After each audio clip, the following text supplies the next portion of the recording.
Hello there. Doctor Sleep stars Ewan McGregor, and this is the follow-up film to Stanley Kubrick's classic film, The Shining, based on the Stephen King novels, of course.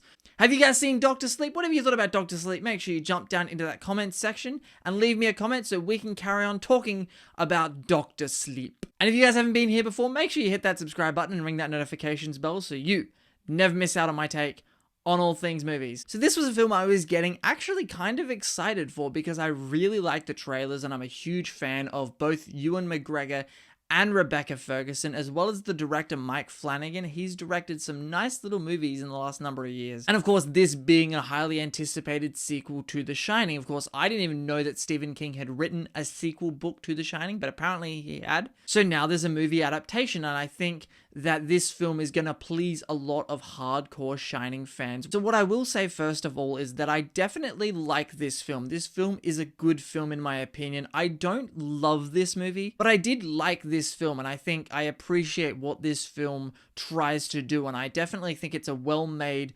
well-constructed, and very well put together film. Mike Flanagan did a great job directing this movie. This film is also incredibly well written. I think the writing is like the strongest part of this film for sure. Of course, you've got Ewan McGregor in the lead, and you can rarely ever go wrong when you have Ewan McGregor leading your film. He's fantastic in this movie as the grown-up Danny Torrance. And Ewan McGregor's performance is only helped by, again, the great writing behind this movie. Also in this film, you have Rebecca Ferguson playing the antagonist in this movie, and she's fantastic. I love Rebecca Ferguson. I haven't loved everything she's done, but I'm definitely a fan of her as an actress. Is she a little bit stereotypical horror bad guy? Maybe a little bit, but again, it's Rebecca Ferguson and she does it as well as she possibly can. The standout in this movie to me, though, in terms of performance is the young girl who plays Abra, Kylie Curran, I think is how you pronounce her name. She steals every single scene she's in this film. She is absolutely fantastic. Keep an eye on her. She's gonna go places. Now, overall as a movie,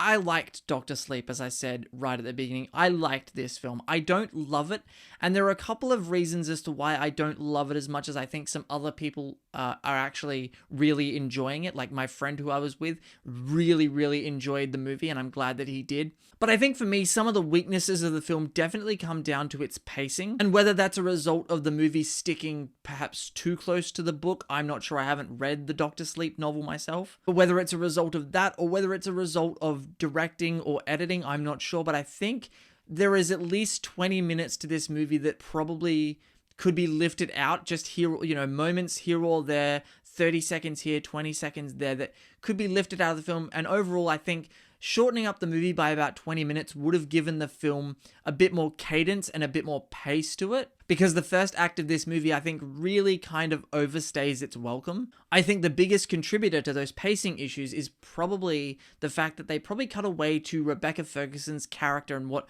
her and her little cult crew are doing more often than they should have. Because there's definitely a lot of times throughout the movie that I'm watching it and we're following Danny's story, or we're following what Abra's doing at a certain point in time, and then they'll cut away and show you what Rebecca Ferguson's character's up to, and it kind of jumps around too much where you're kind of, now you're with Danny, and then you're with Abra, and then you're with Rebecca Ferguson, so you're going back and forth and you're ping-ponging around to different characters in the movie. It really doesn't help the flow of the film either, and it doesn't help its pacing. I'm also not sure what type of movie this film wants to be, or what the filmmakers wanted this movie to be, because at times the movie feels like it wants to be this slow burn, and then at other points in the movie it feels like it wants to ramp up, but it can't seem to make up its mind. Because when the movie starts to pick up and get exciting, and the movie feels like it's finally going to have some pace and some cadence to it, and you're finally going to get somewhere in the story, it slows right back down, and that can really be kind of frustrating. And you've seen from the trailers, they go back to the Overlook Hotel, and I won't give away where that is in the film,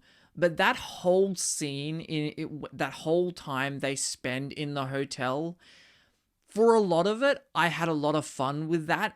There are moments in that entire sequence, though, that felt a little too fan servicey for me. Because this film did a good job for a while, for a good chunk of this movie. It did a really good job of not just trying to be The Shining. And it really kind of felt like its own thing, and it had its own identity, and it wasn't just a sequel to The Shining. I think there are moments, especially that whole time you're in the hotel, and I get it, it is, the hotel from The Shining, so it's supposed to feel like The Shining, but I feel like they went a little bit too far with the fan servicey kind of moments, and there definitely are those moments where the level of fan service I feel like gets a little bit too overbearing. But I think what really saves this film more than anything else is the performances. Ewan McGregor, the girl who plays Abra, Rebecca Ferguson, as well as the writing. As I said before, this film is incredibly well written. But overall, as a film, did I enjoy watching this film? I did. I like Dr. Sleep. I don't love it. I could totally understand why